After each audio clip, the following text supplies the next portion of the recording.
నాగ్ అశ్విన్ దర్శకత్వంలో తెరకెక్కిన కల్కి 2898 యాడ్ సినిమా నేడు జూన్ 27న ప్రపంచవ్యాప్తంగా థియేటర్స్లో గ్రాండ్గా రిలీజైంది.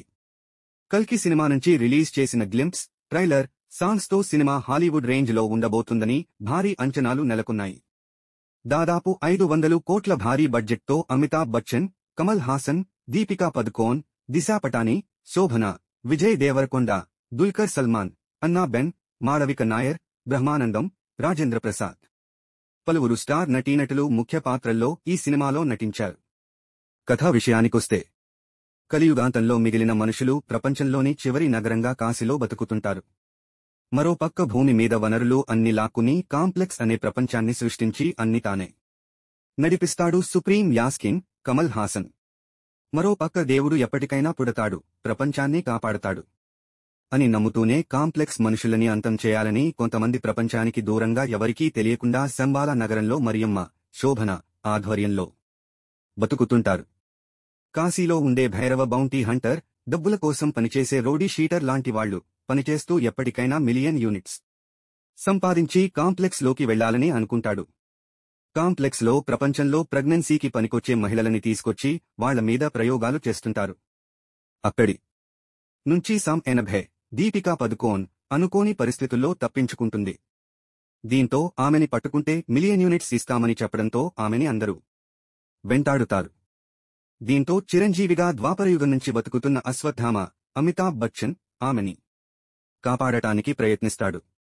భైరవ కూడా ఆమెని పట్టుకోవడానికి ప్రయత్నిస్తాడు. అశ్వత్థామ, సమ్ 80తో కలిసి ఎక్కడికి వెళ్లారు? అశ్వత్థామకు ఉన్న శాపం ఏంటి? ఎందుకు చిరంజీవిగా ఉన్నాడు? భైరవ, అశ్వత్థామ మధ్య యుద్ధం ఎందుకు జరుగుతుంది? శంబాలాలో ఏం జరుగుతుంది? కాంప్లెక్స్ మనుషులు శంబాలాని ఎందుకు నాశనం చేయాలనుకుంటారు? భైరవ ఎవరు? అతను సమ్ 802 పట్టుకున్నాడా? కలియుగాంతానికి మహాభారతానికి సంబంధం ఏంటి తెలియాలంటే తెరపై చూడాల్సిందే. సినిమా విశ్లేషణ.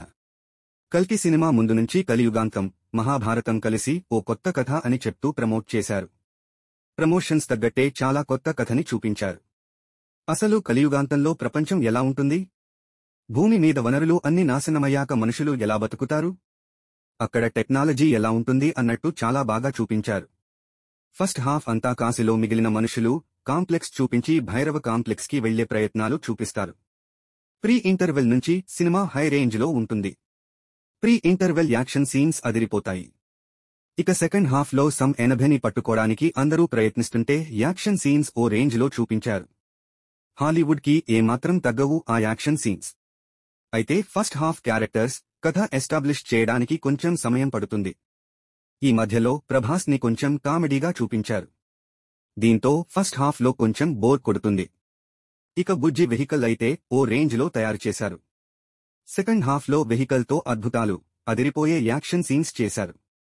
మహాభారతం విజువల్స్ అయితే సినిమా మొత్తం మీద ఒక్క 5 నిమిషాలు అక్కడక్కడా ఎలివేషన్ షాట్స్లా చూపిస్తారు. కానీ బెస్ట్ విజువల్స్ అని చెప్పొచ్చు. ఇప్పటివరకు మహాభారతాన్ని ఇంత బాగా ఎవరు చూపించలేదు అని మాత్రం చెప్పొచ్చు. టెక్నికల్గా ఎంత బాగా చూపించినా ఎమోషన్ని ఎక్కడా మిస్ అవ్వలేదు. సెకండ్ హాఫ్లో ఆ ఎమోషన్ ప్రేక్షకులకు బాగా కనెక్ట్ అవుతుంది.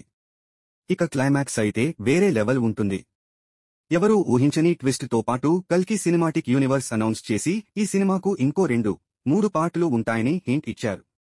నటీనటుల పర్ఫార్మెన్స్. ఈ సినిమాలో చాలా పాత్రలు ఉండగా నాగ్ అశ్విన్ ప్రతి పాత్రకు తగ్గట్టు నటీనటులను పర్ఫెక్ట్గా ఎంచుకున్నారు. భైరవ పాత్రలో ప్రభాస్ కామెడీగా నటిస్తూనే యాక్షన్ సీన్స్లో అదరగొట్టాడు. అయితే మరో పాత్రలో కూడా ప్రభాస్ కనిపించి ట్విస్ట్ ఇచ్చి సూపర్ అనిపిస్తాడు. దీపికా పదుకోన్ ఒక ఎమోషనల్ క్యారెక్టర్లో బాగా నటించింది. శోభన కూడా మరియమ్మ పాత్రలో దేవుడు వస్తాడు అని ఎదురుచూస్తూ బతికే ఎమోషన్లో బాగా చూపించారు. ఇక సుప్రీం యాస్కిన్గా కమల్ హాసన్ సరికొత్త గెటప్లో నెగటివ్ షేడ్స్లో కనపడి అదరగొట్టారు. మలయాళ నటి అన్నా బెన్ కైరా పాత్రలో యాక్షన్ అదరగొట్టింది. తమిళ నటుడు పశుపతి, హర్షిత్, మాళవిక నాయర్, దిశా పటాని, సస్వత చటర్జీ, రాజేంద్ర ప్రసాద్, బ్రహ్మానందం, దుల్కర్ సల్మాన్, మృణాల్ ఠాకూర్ ఇలా అనేక మంది నటీనటులు కూడా తమ పాత్రల్లో మెప్పిస్తారు.